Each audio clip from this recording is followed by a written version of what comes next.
बिस्मिल्लाहिर्रहमानिर्रहीम। Welcome back to my channel. आज हम बना रहे हैं चटपटी चना चाट।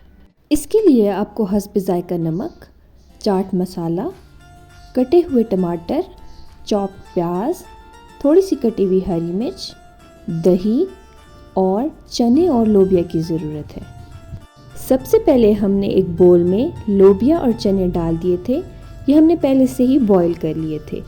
चने और लोबिया से आपको बहुत सारी प्रोटीन मिलती है, तो ये बहुत ही हेल्थी हैं। इसके बाद हमने इसमें 5 से 6 कटे हुए टमाटर डाल दिए हैं। उसके बाद हमने इसमें चॉप प्याज ऐड कर दी है। मैंने 2 प्याज काट लिए थे। मैंने इसमें कटी हुई हरी मिर्च भी ऐड कर दी है। ये बहुत ही टेस्टी लगेगी। इसके बाद हमने इसमें चाट मसाला डाल दिया है। आप किसी भी कंपनी का चाट मसाला लेके इसमें डाल सकते हैं। अब आप इसमें हस्ब ज़ायका नमक डाल दें। इसके बाद मैंने दही डाल दी है। दही को मैंने अच्छी तरह से फेंट लिया था। मैंने आधा किलो दही ली थी। अगर आप इसको ज़्यादा क्वांटिटी में बनाना चाहते हैं तो आप तमाम चीज़ों की मिकदार ज़्यादा कर दें। अब हम इसको अच्छी तरह से मिक्स कर रहे हैं।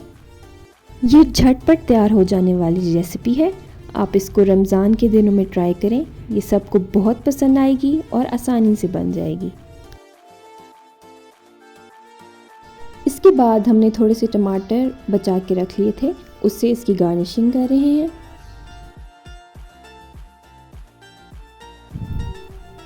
अब मैंने इसके ऊपर कटी हुई हरी मिर्च डाल दी है। उम्मीद है कि आपको ये रेसिपी पसंद आई होगी और आप इसको ज़रूर ट्राई करेंगे। नेक्स्ट रेसिपी तक के लिए अल्लाह हाफ़िज़।